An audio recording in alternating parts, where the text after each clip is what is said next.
I remember back when I was in primary school, and I mean, all through primary school and all through high school, and even past that, I was heavily into art, like drawing and that.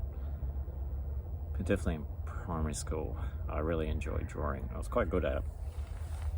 And it was around grade 6 or 7, and I started getting a lot of comments of like, "Oh, I didn't think you would be an artist," and like, "Oh, you're an artist?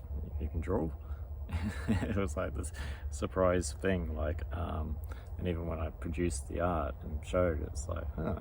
So I didn't think you could do that. It's like, and I always found it interesting because, like, and I think I even, like, my younger self was like, do I need to like dress in that French like beret? Like, is there a stereotypical look of what an artist should look like? But for me, what I was receiving was, "Oh, I didn't think you were an artist. I didn't think like almost like you're not the type to be an artist," sort of thing. And I often reflect of like, how was I looking back then? Was I looking like derelict or something?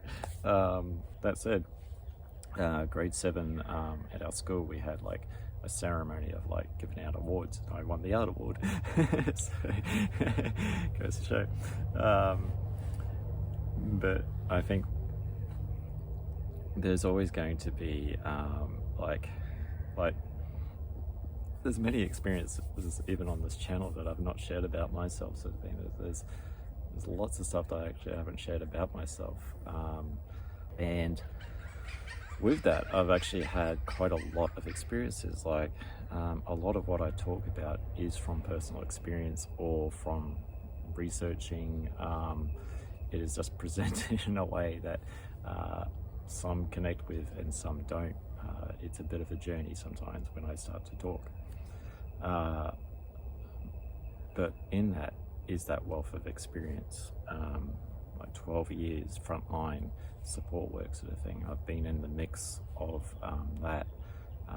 So when I'm speaking about what I've observed from the medical side, sort of thing, I'm not just like, well, I've got a grudge, sort of thing.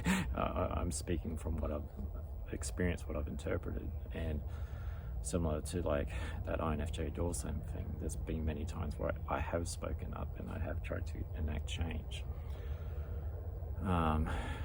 And like I've had, like, there was all the writing adventures, there's definitely all the family background, the Australian voice that you're hearing. I'm not from Australia. My kung fu endeavors, sort of thing. China, representing Australia in the Wushu Olympics. I even tried joining the army there for a while. Just thought it would help out with the CPTSD. There is many things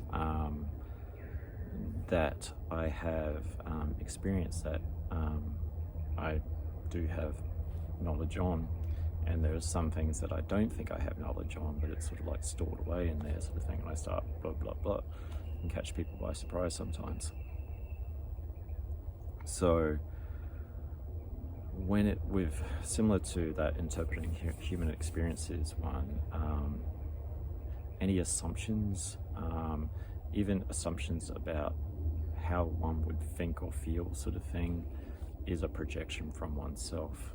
And I guess where any experiences conflict with anyone else's experiences, anyone else's belief systems, like the was it Indo-European word belief comes from to love, or to be in love with. So our belief systems are what we're in love with.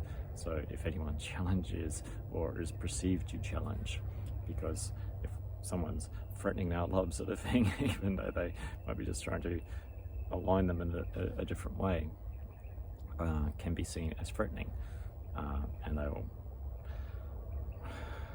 reject, and assert their experiences. But what is the difference between a yes and a no on something, sort of thing? It's how it reflects upon oneself. And that can be not an ego thing, more a pride thing, because the pride protects that belief system that we have, what we are in love with, what we identify with. And in that, there is no right or wrong, but having a receptivity to, or an openness to understand different ways of thinking, different ways of experiences. Like, for example, like I've had art teachers that have taught me different ways to get better. Writing teachers. It's another experience. I even ran writers groups where I got sent to organisations like the Queensland Writers Centre was interested in me at one stage to run an NDIS group, for example. Now, these experiences are a part of someone's learning experiences as well. So there are some things that they've learnt and some things that they're yet to learn. We can't know it all, nor should we know it all, because variety is the spice of life, or spontaneity is the spice of life. If we knew everything that was going to happen, it kind of takes the fun out of life. So if we claim to know it all, then it's kind of an improbability. Scientific discovery is the Latin root of the word science is knowledge. So even science is discovering new knowledge. It's like the current knowledge that it already currently knew, it relearns another aspect of it. So it never fully encapsulated the full experience of what it knew. So there's always something more that can be added to something. But if we ignore, or if we reject, or if we even project when something is actually touched upon that hurts that self-loving belief to be in love with how we view and think of things, then yeah, it can be a pushing away. But it's also that pushing away is a way to understand oneself again. Why? For me, myself, for all my experiences, EFT was one of the things that I rejected. I didn't think this would actually be any good until I experienced it, and now I'm a practitioner in it, helping clients and putting out these videos to help those people. I can't ignore or be ignorant of an experience if I don't know that experience, or I may have experience in it, but once again, you can never fully encapsulate an experience, and there are some people that have had similar experiences that may want to help in some way. But if we close ourselves to that, then it's not a receptive state, it's a constricted state that is denying or rejecting or ignoring other ways of being. But we can't assert that we know it all, because if science is even discovering new things, I'm always discovering new things about myself, then it's kind of an improbability.